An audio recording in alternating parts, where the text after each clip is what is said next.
Hi, everyone. Welcome to another episode of Soulthentic Podcast. Today, I have an exciting guest joining me on this episode, Jody R. Weiss, who is a social entrepreneur, a mass consumer marketer, a fundraiser, and brand expert who has a special focus on consciousness and transformational work. Jody has more than 50 years of meditation experience, serial social entrepreneurship, and right now is the founder of the podcast Exploring Reality Maybe, a podcast about transformational goals and transformational work. So, Jody, without further ado, thank you for joining me on this podcast. We've been meaning to do this for about a month, but we've been navigating the energetic shifts of the world here. So, thank you for joining me. How are you doing today? I am so good, Lynn. Thank you for the invitation, and it's just a Yes. pleasure to be here. Yes, like I really appreciate you coming on. I felt this need in this call to have you on, not only to talk about feminizing capital, but just to share your journey with each person. Because Soulthentic Podcast for me is this platform for each one of us to share our journey because it inspires the next person. Like if this can inspire you, if you're listening on the other end and it's something that Jody says sparks you, the purpose of this podcast is done. We're here to inspire, uplift, and shift. So, Jody, thank you for coming on. And I want to ask you, how did you get into transformational work? What has that path been all about? Such a good question to start with. I started dreaming Mm, transformational or mystical dreams the first one was when I was 4. And I mhm. remember ultimately I was hit by lightning and became light. And I was super intuitive and sensitive and spiritual, even in a family that was atheist. And I knew that there was some kind of higher understanding that I longed to know. And so I started connecting to different communities. I was born again when I was 14 in a Pentecostal church. I did Kundalini yoga. I Mm, learned TM and did the TM mantra when I was 14, I think, as yeah. well. And ultimately, I ended up in Kashmir when I was 17 because I had such a longing for mysticism. And I ended up meeting the last in the lineage of the great non-dual tantric teacher, Swami Lakshmanju. And we'll talk about Tantra. And I went back 8 times over 12 years to Kashmir in my late teens and 20s to study with him.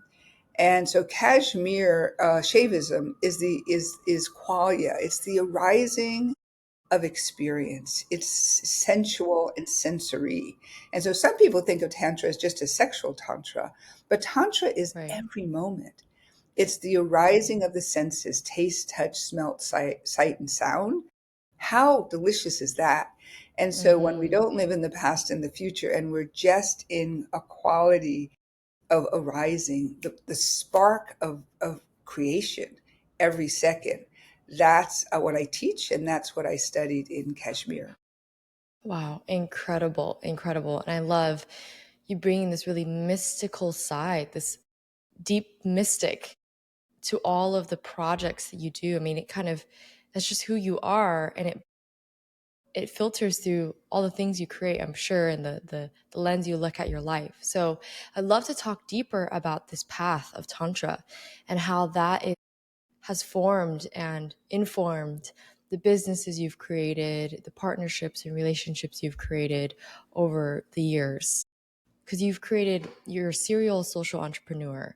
So, how has the mystical side influenced the business side? Because I've always been so fascinated with like that piece of, because for me, what I've learned over the years is money is so much about energy. And when we can really understand those things from an energetic, mystical level, and also from a practical business level, pragmatic level, how can we understand those things from your perspective and apply Such a those things to our life? Yeah, it's the fundamental question. for So sure. Yeah. you're right. Money is energy, and in the non-dual concept of the movement of energy, we're all indivisible. That Mm, means the birds and the plants and the frogs and the mice and the grains of blades of grass, oxygen, hydrogen, everything. Cellularly, we are a trillion, trillion, trillion cells of potentiality. Mm, And so when I walk into a room, that's how I enter. I enter not with my agenda, not with my anxiety, not with, judgment, but I enter feeling interconnected, interwoven mm, with life itself. And my heart is open. And so it's an energetic transformation out of the mind, intellect, and ego into indivisibility. So every project, like I work on transformative projects, what I call, people can call them sustainability or impact or those kind of words, but they're actually the transformation of consciousness. mhm, And so in working in that way, what does it feel like to plant seeds of change, seeds of transformation, little things that germinate, that mhm, remind us, like what's the North Star? The North Star is that we are consciousness expanded everywhere, mm. right? And so if we remember ourselves as expanded awareness, when the intellect quiets, oh my God, we're free. We're free We're then. And infinite. so, right? We're Yeah. infinite. We're infinite. Yes. Wow, Yes. I'm getting chills as you're speaking to this. Oh my goodness. And I'm like going into meditation because you have that energy to you. I mean, it's like so Thank you. powerful. What you said about planting seeds of transformation and that sustainability work is that, right?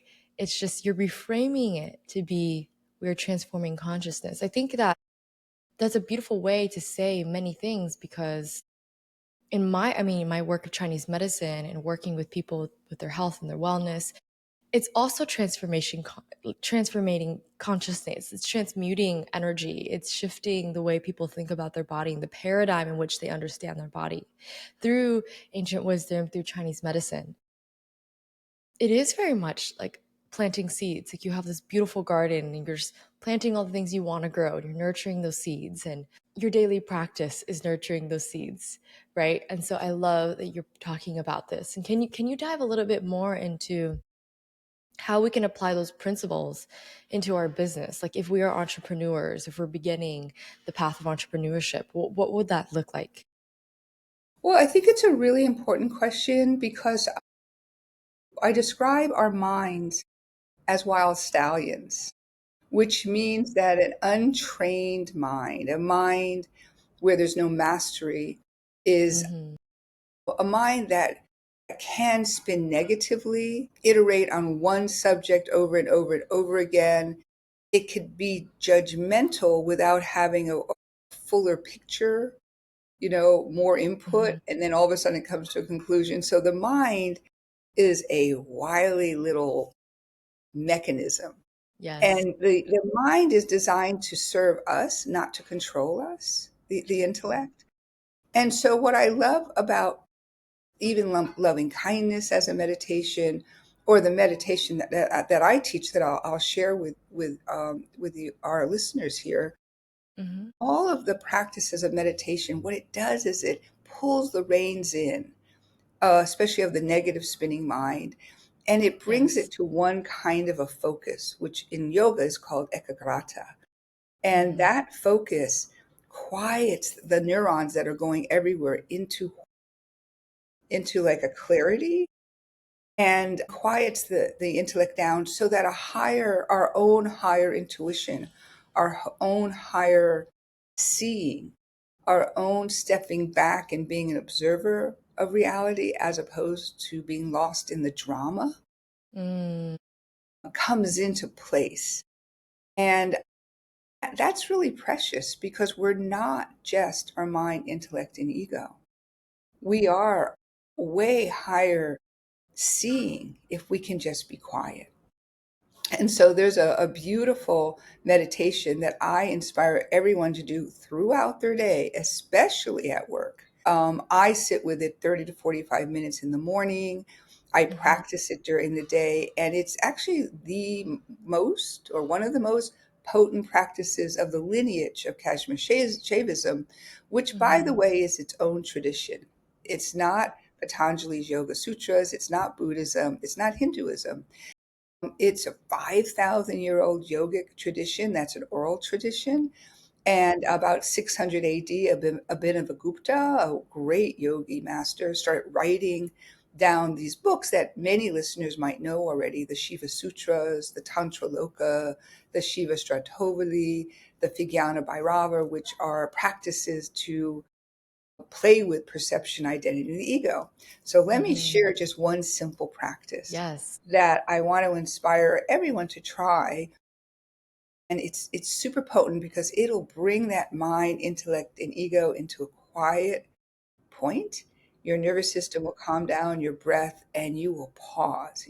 I describe this practice as home base.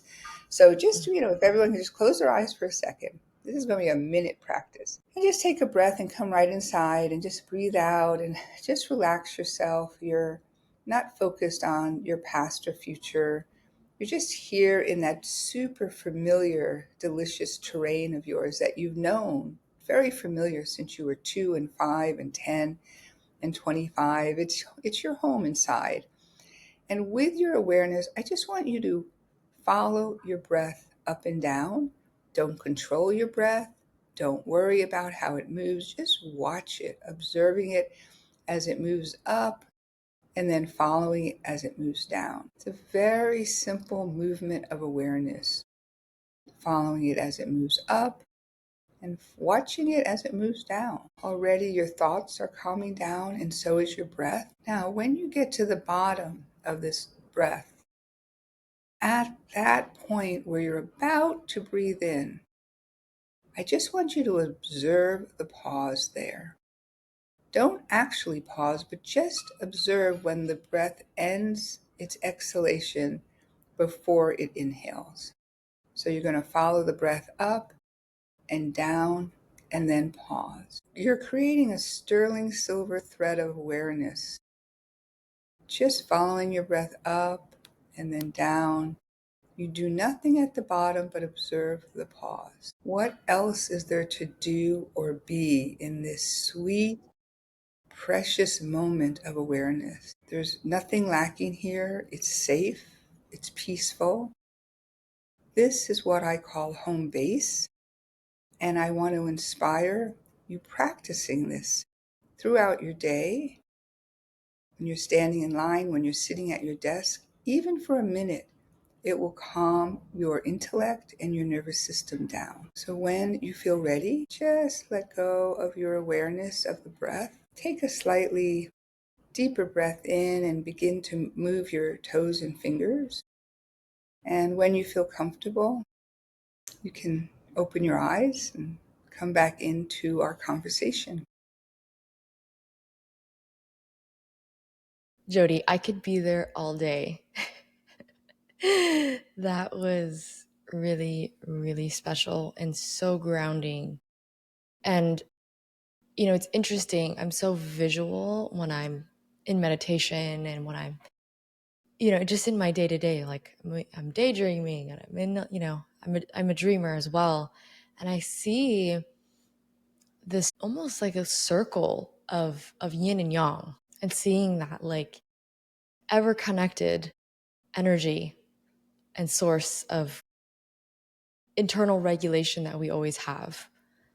And it's just really such a beautiful, simple practice that we can take into our everyday lives.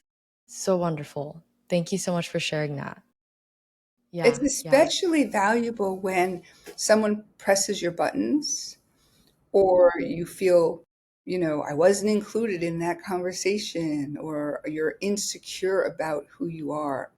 Go Yeah. to your home base because you're Mm, perfect there, right? yeah. There's nothing lacking in that moment. You're, Yeah, I loved yeah. yeah, I loved what you said about in the beginning where you brought the awareness to the body that this has been our home and our entire life from 2 to 5 to 10 to now. It's like that I was able to visualize how connected every single version I am just through my body. Like, that is such a special thing as well, to be able to connect all of those pieces together and Yes. to remind yourself, this is our home, this is our temple. Can we nurture our temple? Can we go back to our safe space, which is inside of our bodies? So good. Yes. Wow. So good. So good. Thank you so much for sharing that, Jody. I want to talk about meditation, because you've been meditating for 50 years. A 50-year meditator. I don't think I've ever met anyone who's That's because I'm 1,000 years old. You've had many past lives. So, yes, let's talk more about that, and like tell me more about how meditation has transformed your life, and like in all the different ways, because I just, what can we learn from somebody who has meditated for that many years, right? Mhm. How has it led you in living your life and showing up as Jody every day? I Mm. mean, I think you gave us a little taste in this meditation, but I want to dive more into meditation and its influence on your life. There's a beautiful story with Buddha sitting under the Bodhi tree, and he is tempted by visions. Uh-huh. And there's the three muses, but he doesn't move his mind. They're tempting him. They're beautiful, feminine creatures trying to seduce him. There's the demon that comes, and it doesn't scare him. His mind is still, and he has observer mind.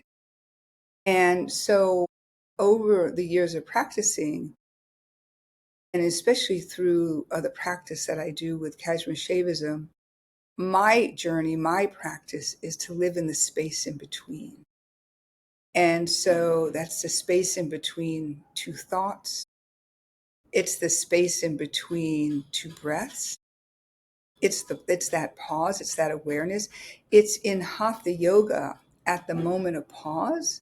So actually hatha yoga, we do these asana poses, but the real pose is in the mind, right? And so we're moving through the salutation to the sun, and at each different pose position, there's a space before the next movement. And so I live there. And I think that in 50 years of meditating, what I've learned is that my home base, where I rest myself, is in the observer mind, in the space in between. And I think that's one of the the path for me is not, for instance, microdosing, or though I've done Yeah. ayahuasca and those kind of practices, there's still a quality of subject object experience. I'm seeing visualizations that are, you know, at one Yes. point I was no longer Jody, and I was awareness everywhere, but I was still in a subject object expanded place. And Hmm. so my practice, my path is observe reality, not try not to be reactive to these clouds of life that go by, the ups and downs, and Hmm. to rest in between. Yeah. Yeah. That's beautiful. That's so potent, everything you just said, because it makes me think about meditation in that when you do focus, when you bring your presence and your awareness on anything, it expands. It expands that energy. Right. And we've heard of the quote that says, wherever your energy goes, wherever your attention flows, your energy goes, right? And so when you're focusing on that spaciousness in between thought and emptiness, and then activity and rest, and you're focusing on that space between, like, that is a really, that expands in itself, and you're almost learning more and embodying that spaciousness. And it makes me think, I went to a silent meditation back in 2028 of Vipassana meditation, and that like completely shifted my reality to understanding how interconnected our mind, our thoughts are with our body sensation, the psychosomatic understanding and connections of all things. And we did a similar practice of like doing a body scan and just being the observer of how energy moves. And that's literally it, with a compassionate, non-judgmental, witnessing energy. I often find that's all you need to shift That's right. energy or any situation.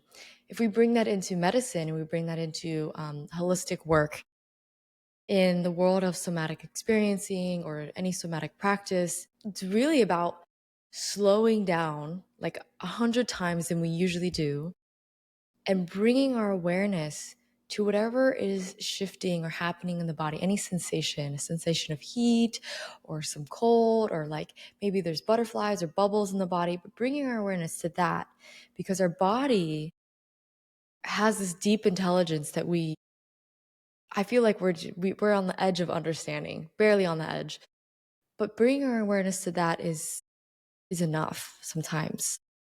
And I think that in itself is a mindfulness meditation practice that, you know, brings us back in, brings us back in to find safety in the body again. Because oftentimes in this modern world, we it's easy to escape and not be in the body and be in your thoughts. But the practice really is can I be present in my body in this moment? Can I experience life? I mean, we're humans. We're meant to eat the fruits and experience life and look at the flowers and really enjoy the people who are in front of us.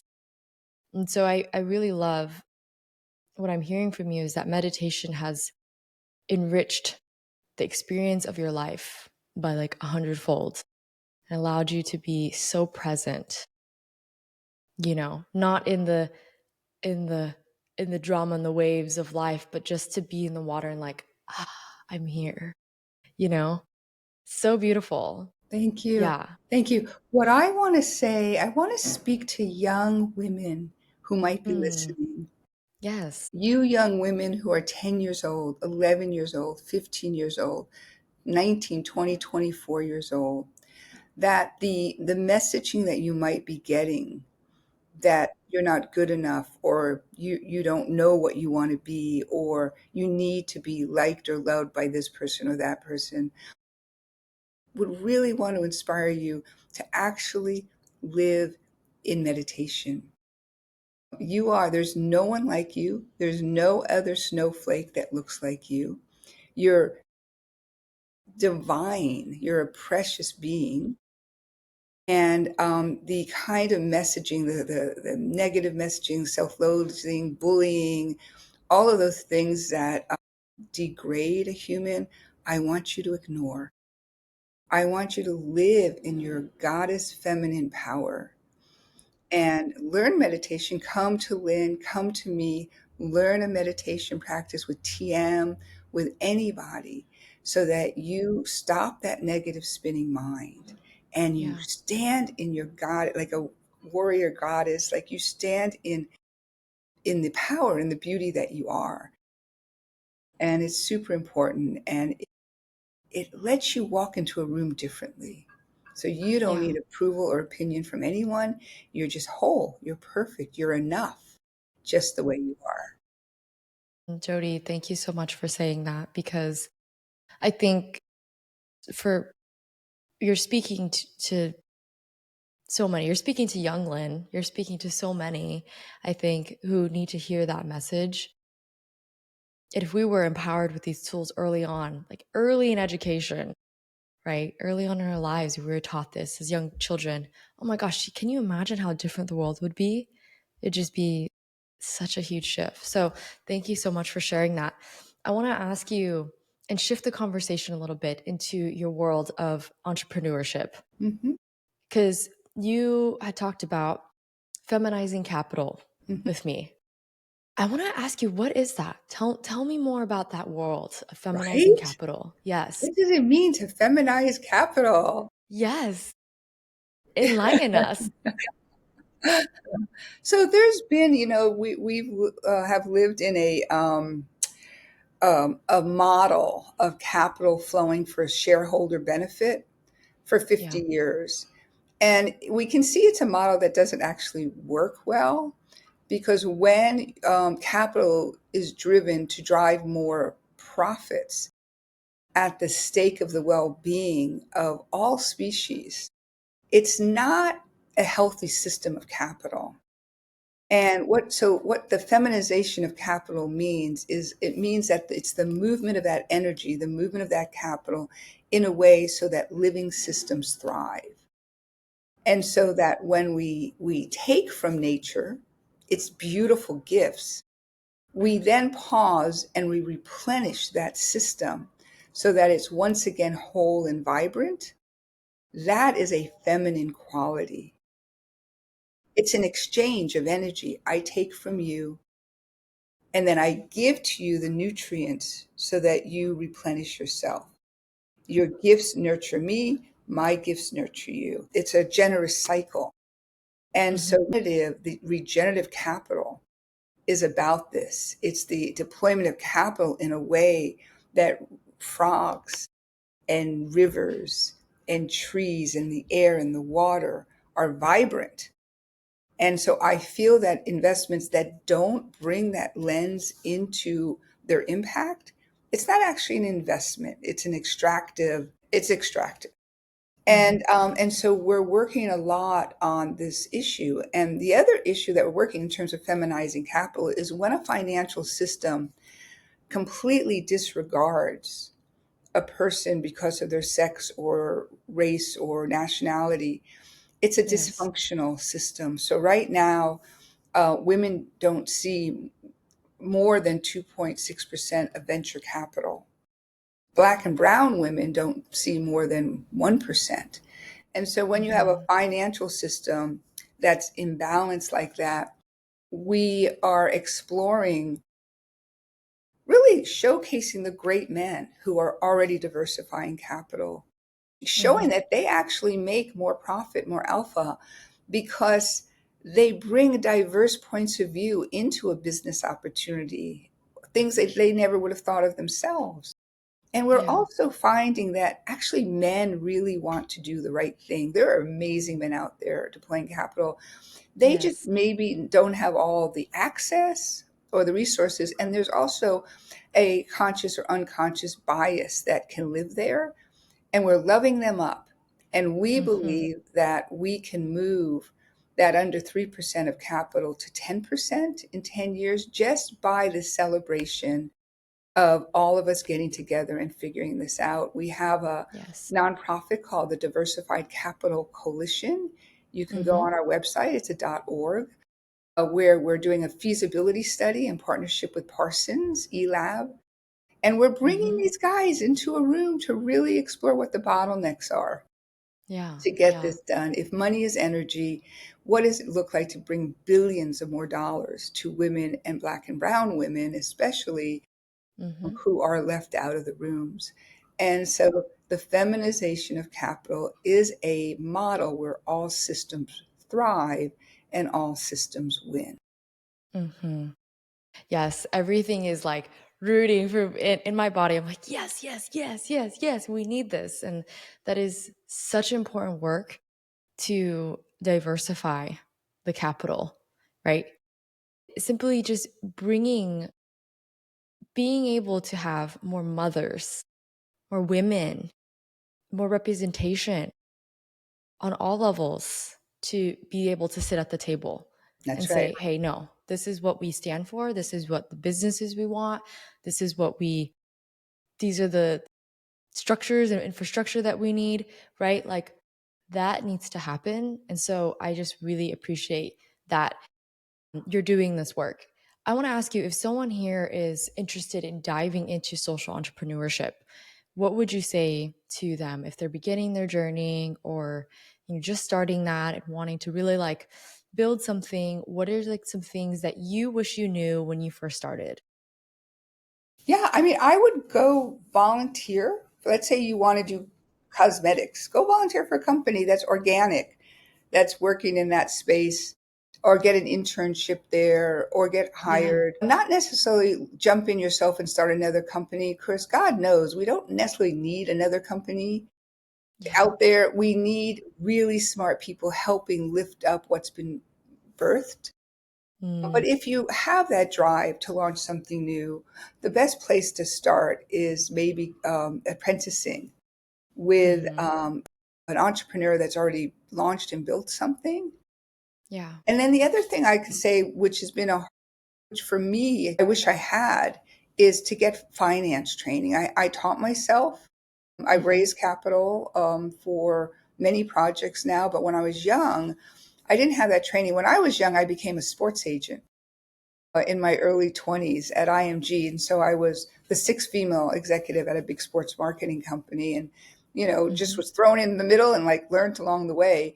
But if you're really passionate about social entrepreneurship, go take a finance course, learn how to build a financial model, balance sheet, Mhm. P&L, cash flow, all of those things. Yeah. And that is a great foundation for you to launch with. Great. Yeah, that's awesome. And I want to ask about the feminizing capital piece. If we're lit up by this conversation of we're like, okay, we want to do something, how do we continue this conversation of feminizing capital? And even in our daily lives, in our communities, right? In our own business, how do we move forward with that? Yeah. Come. So on our website, Mhm. diversifiedcapitalcoalition.org, sign up. We have an email address and we have a newsletter called Consciousness in Capital. And if you're an allocator of capital, a woman or a man that allocates capital, we have a gathering called Women Funding the World. And Mhm. women come together from 6:30 to 8:30, and the guys who love women, who open doors to capital to women, come after 8:30, Yes. and it's a wonderful community. We also have a membership for which we have private gatherings, private Zooms, and things like that. So it's a Mhm. great way to plug into this whole movement of the feminization of capital Yeah. and regenerative finance. Yes. I love that. That's incredible. Definitely go check out those resources if this is sparking you, if this is lighting you up, because I know it's lighting me up. And I want to ask you about, I know if you've done some work in social activism Mhm. and you've been a social activist, and I hear it in just all the things. It's like weaved through the things that you do, the things that you are. And, you stood up to things like racism, ecocide, violence, ending violence. How do we stand up during times of uncertainty Mm, and challenge, and especially during these times, right? But what can you say based off of your experience mm, of being a social activist? Such a great question. My language around activism has changed over the last 20, 25 years. And so in my middle career, I launched a beauty brand by the name of Peacekeeper Cosmetics, CAUSC, which was a cosmetic line that gave Hmm. donation to urgent human rights issues. And when I started that brand, my language was these behaviors are wrong. Human trafficking, of course, is wrong. We know it. Right. But my mental positioning was a for and against positioning. So you don't get very far when you're pushing against something. The secret from my perspective is the bridge. What is it about, let's say, a trafficker who is raised in a world where he has no financial options and he's actually raised and groomed to be a trafficker, Right. and his money comes from that? Like what is the where's the compassion in that journey, in that life? Right. And it doesn't mean that the behavior is a healthy, nurturing, life affirming behavior at all. And Hmm. I worked with my brand. I had the privilege of going to Thomson Reuters programs with Interpol and the FBI and dealing with how to end this cartel. And Hmm. what I've learned, the only thing I can say, if your activism is healthy, righteous anger is healthy. It is the spark that has always sparked my work. Hmm. Right. So I believe in like when your buttons are pushed and it's not right, it's not, what's the word? It's not a win-win for everyone.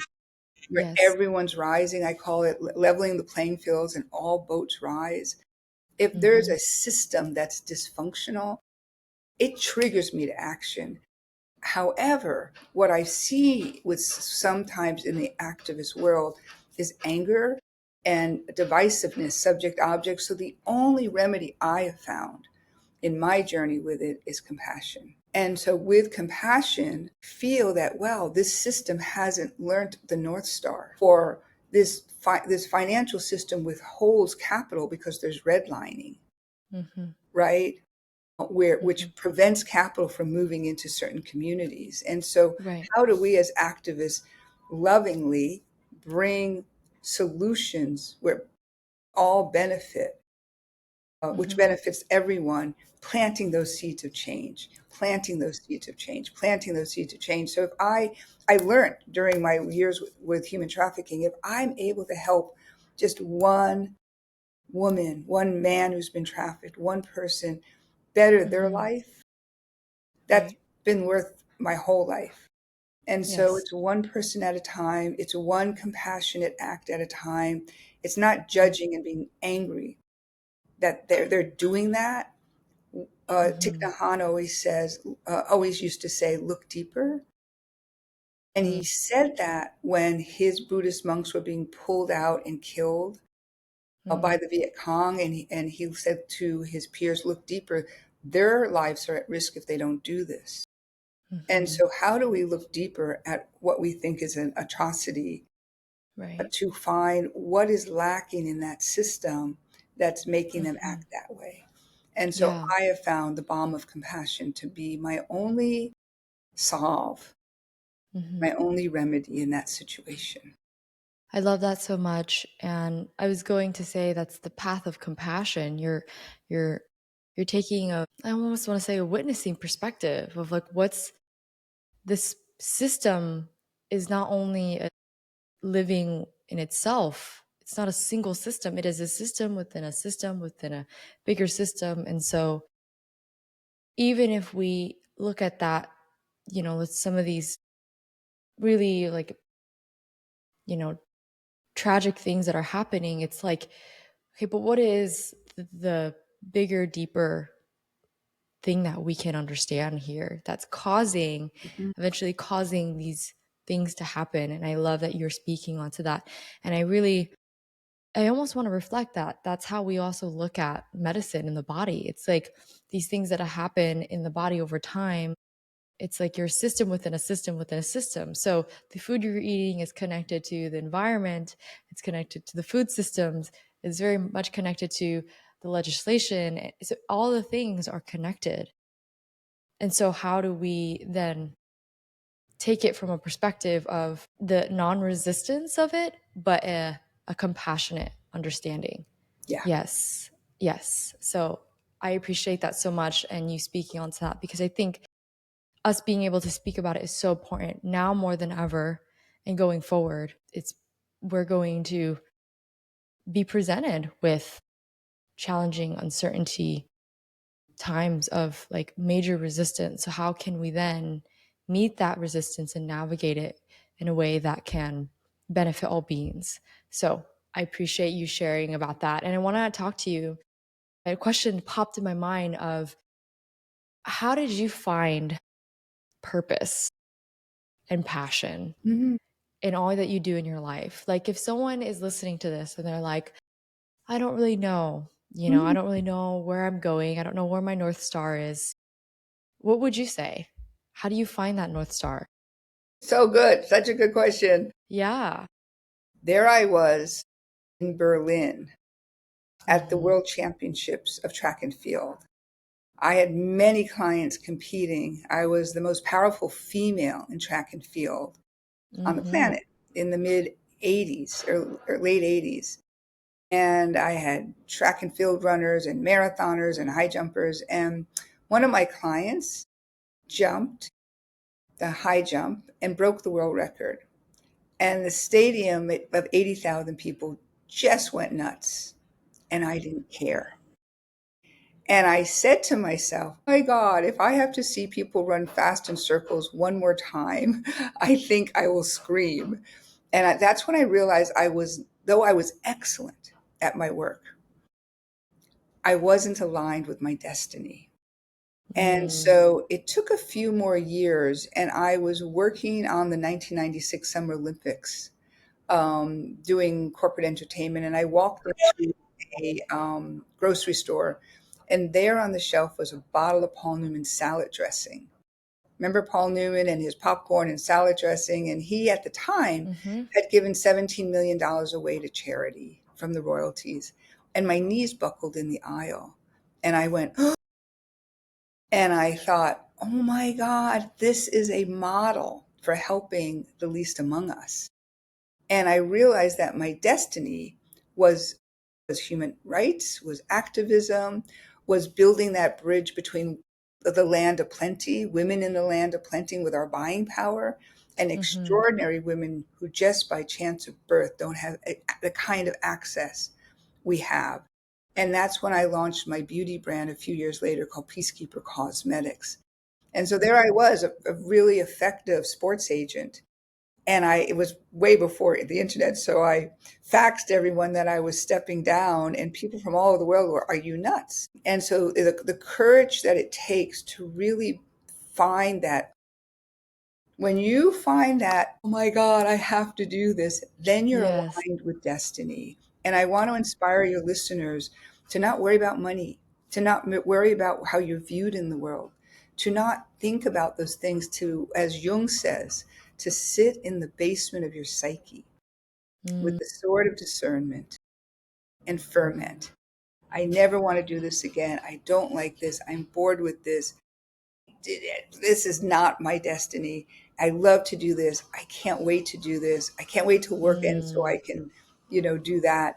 And ferment, and don't jump into a new thing if you have that ability. And one day when you're showering or jogging or something, this thing will rise up out of you and you go, oh my God, I have to live this life. And Mm. maybe that's playing with Shih Tzus, little puppies. You want to play with pets. Maybe it's gardening. Maybe it's cooking. Maybe it's doing what I did, which was to launch a beauty brand that gave donations to urgent human rights issues for women. But Mm-hmm. whatever the calling is, make sure it's and not because you're good at something Yes. or your family says so or whatever. You don't want to build a castle, climb to the top with a ladder and realize you don't want to live in it really. Yeah. So good. So good. Wow, Jody, thank you so much for sharing about all of these topics and sharing your gems of wisdom. I want to ask you, has there been any books or resources that have inspired you on your journey? I know you talked about your mentor, your early teacher in your life, but any sort of books or resources that you can recommend that have inspired you? Well, I think if you want to study Kashmir Shaivism, Mm-hmm. which is this really esoteric but beautiful tradition, you could Yeah. visit LJA Yoga. Mm-hmm.